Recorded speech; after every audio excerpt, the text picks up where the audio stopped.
Hello everyone, কেমন আছেন সবাই? আশা করি সবাই ভালো আছেন। আজকে আমি এসেছি রাজশাহীর মরমরিয়া দর্শন পাড়ায়। হাঁসের মাংসের স্বর্গরাজ্যে এক অসাধারণ ভ্রমণ। ভোজন রসিক বাঙালির কাছে খাবারের টান এক অমোঘ আকর্ষণ। আর সেই খাবার যদি হয় ঐতিহ্যবাহী এবং স্বাদে অতুলনীয়, তাহলে তো কথাই নেই।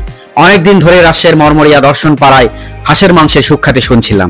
অবশেষে এক রৌদ্রোজ্জ্বল সকালে সঙ্গী হলো প্রিয় মোটরসাইকেল, আর গন্তব্য সেই বহু কাঙ্ক্ষিত মরমরিয়া।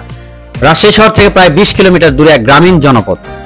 সবুজের বুক চিরে মরমরিয়ার পথে মোটরসাইকেলে চেপে বসার পর থেকেই মনটা ফুরফুরে হয়ে উঠল। শহরের কোলাহল পেছনে ফেলে যখন গ্রামের মেঠোপথে প্রবেশ করলাম, তখন চারপাশের দৃশ্যপট মুহূর্তেই বদলে গেল। রাস্তার দুপাশে দিগন্ত বিস্তৃত সবুজ ধানক্ষেত, মাঝে মাঝে ছোট ছোট পুকুর আর গ্রামীণ ঘরবাড়ি। বাতাসটাও যেন এখানে অন্যরকম সতেজ। সবুজ শ্যামল গ্রামের বুক চিরে এগিয়ে চলা আর পথের ধারে সহজ সরল মানুষের জীবনযাত্রা দেখতে দেখতে কখন যে 20 কিলোমিটার পথ পেরিয়ে গেলাম টেরই পেলাম না। এই যাত্রাপথটা যেন একটা আলাদা প্রাপ্তি। পৌঁছে গেলাম হাঁসের মাংসের রাজ্যে। মরমরিয়া দর্শন পাড়ায় পৌঁছানোর সাথে সাথেই চোখে পড়লো উপচে পড়া ভিড়। বুঝলাম এটি একটি গ্রামীণ বাজার, কিন্তু মানুষের আনাগোনায় মুখর। আর নাকে এসে লাগলো সেই মন মাতানো সুগন্ধ। গরম গরম চুলায় রান্না হওয়া হাঁসের মাংসের সুবাস। সারি সারি মাটির চুলায় বড় বড় কড়াই চাপানো, আর তাতে টকবক করে ফুটছে হাঁসের মাংস। দক্ষ কারিগরেরা নিপুণ হাতে মাংস নাড়াচাড়া করছে, মশলা মেশাচ্ছে। এই দৃশ্য আর গন্ধ যে কোনো ভোজন রসিকের খিদে বাড়িয়ে দেওয়ার জন্য যথেষ্ট। তারপর একটা টেবিল দেখে খাওয়ার জন্য বসে পড়লাম।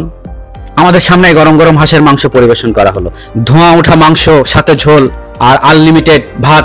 খেয়ে বুঝলাম কেন এই জায়গার এত নামডাক। মাংসটা এত নরম আর সুস্বাদু যে মুখে দিলে মিলিয়ে যাচ্ছিল। মশলার ব্যবহার ছিল একদম নিখুঁত এবং খুব বেশিও না, আবার কমও না, ঠিক যেমনটা হওয়া উচিত। প্রতিটি কামড়ে পাচ্ছিলাম এক অসাধারণ তৃপ্তি। সত্যি বলতে এমন স্বাদের মাংস আগে কখনো খাইনি। পেট পুরে খেলাম, কিন্তু মন যেন ভরছিল না। এটি শুধু একটি গ্রাম নয়, এটি একটি ব্র্যান্ড। জানতে পারলাম এই মরমরিয়া দর্শন পাড়ার হাঁসের মাংসের খ্যাতি এখন দেশ জুড়ে। দেশের বিভিন্ন প্রান্ত থেকে, এমনকি দূর দূরান্তের জেলা থেকেও হাজার হাজার মানুষ ছুটে আসে এই হাঁসের মাংসের স্বাদ নিতে।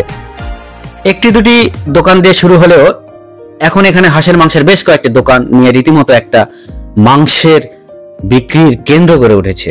স্থানীয় অর্থনীতিতে এই হাঁসের মাংসের ব্যবসা একটি বড় ভূমিকা রাখছে। এখানকার রাঁধুনিদের হাতের জাদু আর টাটকা উপকরণই এর জনপ্রিয়তার মূল কারণ। পেট পুরে খেয়ে মন ভরে তৃপ্তি নিয়ে আবার মোটরসাইকেলে চেপে বসলাম। ফিরতি পথেও সেই একই মনোমুগ্ধকর প্রাকৃতিক দৃশ্য, তবে এবারের অনুভূতিটা ছিল আরো মধুর। মুখে লেগে থাকা হাঁসের মাংসের স্বাদ আর এমন একটি অসাধারণ অভিজ্ঞতা লাভের আনন্দ, সব মিলিয়ে ভ্রমণটা সার্থক মনে হচ্ছিল। মরমরিয়া দর্শন পাড়ার এই হাঁসের মাংস শুধু একটি খাবার নয়, এটি একটি ঐতিহ্য, একটি অভিজ্ঞতা।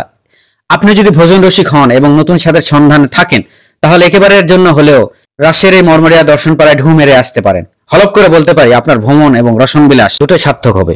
আজকের মতো এখানে বিদায় নিচ্ছি। ধন্যবাদ।